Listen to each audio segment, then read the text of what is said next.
In this last lecture in the module on evaluating internal resources and capabilities, we'll talk about how this all comes together so we frame out the key strategic issues. This highlights one of the most important elements of strategic analysis. This is the situational analysis, not deciding what to do, but deciding what the possibilities are, what the risks are, etc., the threats, but also then saying, okay, where do we focus our energy? There, as one of the earlier discussion points, we talked about how there's so much causal ambiguity. No one really knows what causes things to happen the way they do.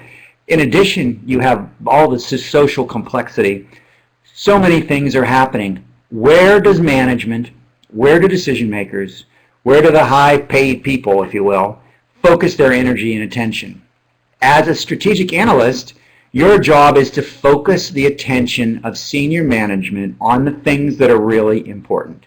And I don't mean the things that are important because you think they're important. I mean the things that are important because the analysis that you've done on the external environment and the internal environment, your resources and capabilities, your value chain, your relationship with suppliers, your relationship with forward distribution channels, your position vis-a-vis your competitors, when all of those things are taken into account, out of all of that activity, what are the things that senior management needs to take into consideration? Those are the key strategic issues. There shouldn't be a lot of them because no one can focus their attention on more than, say, 3 to 5 things, maybe a few more. But generally, not too many things. What are the key items? Down in the organization, you can focus on some other operational things, but what deserves senior management attention? A good strategist, a good strategic analyst is very good at using the analysis of a company, not their opinion, the analysis of a company to focus senior management on the truly critical issues for their long-term success. And there's generally 2 categories. One is how-to issues. How do you meet the challenge of foreign competition? And that's competition not just in terms of coming in and selling products, but the whole idea of the global economy and how that is impacting everything along the cost structure. How do you deal with the potential of a competitor starting to cut prices? And that's particularly true of foreign competitors.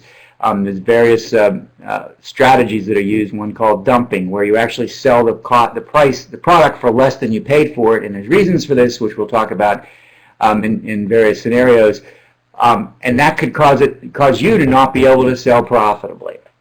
How do you reduce high costs whenever you have them? How do you prepare yourself if you have to respond with price reductions going forward? How do you make sure you grow your growth, keep your customers happy, keep demand growing? You want your customers not only to be happy, but to come back for more.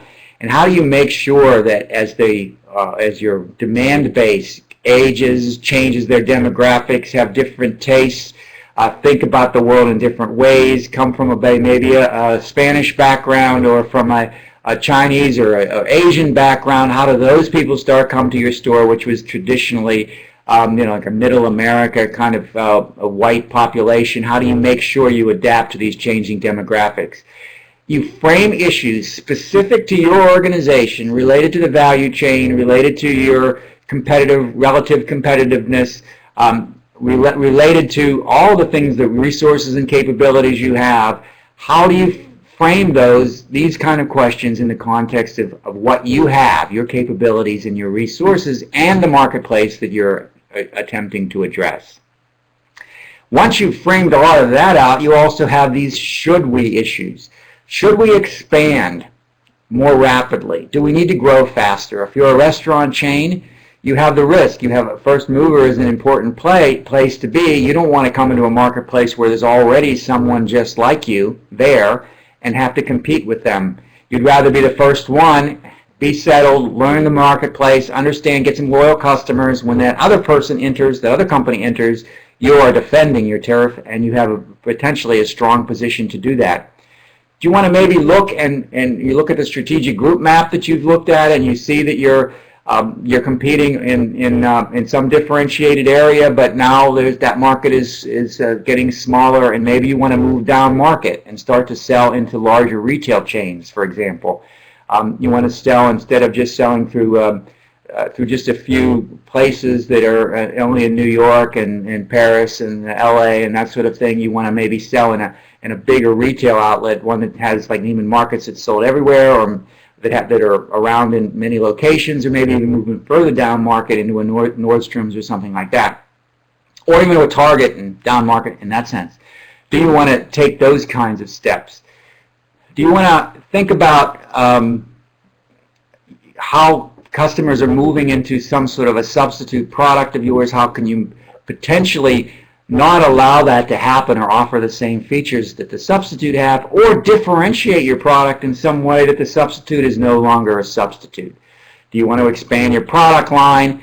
If so, in which areas, which suppliers? Maybe your suppliers that you already have relationships with also supply others that you can get access to that product with some of the same relationships you already have, in which case you have a resource of those relationships and a capability of distributing that. So maybe your supplier will want to push through you become his forward channel, push through you some products that they're also manufacturing.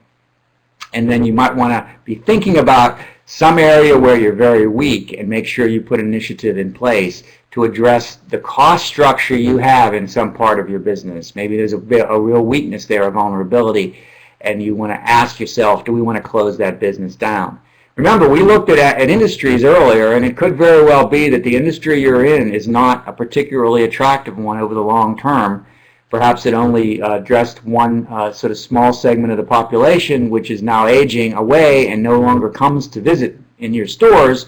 They no longer come there because they're aging out of your marketplace, in which case you have to think about other products and other ways that you can maybe even go into a different industry in some manner. So those are the sorts of issues that, as a strategic analyst, remember, not your opinion, but from all the analysis that you've done, what does the analysis tell you? To zero in on those strategic issues that you need to deal with in order for you to sustain long-term your competitive position, grow your revenue, grow your profits, and continue to keep all of your stakeholders, your customers, your suppliers, all of your investors, your bankers, and all of that, take care of their investments, and take care of the team and the organization, and make sure it sustains itself and succeeds in the long term. And there are various strategies to do that. We'll talk in another module about some of the key generic strategies, we call them, that allow you to be successful in the marketplace. But now you've done the analysis, now you've laid out the issues, and that's the last part we'll talk about internally. Your end product is a series of issues that you feel, as an analyst, the data tells you senior management should be focusing on. We'll see you at the next module.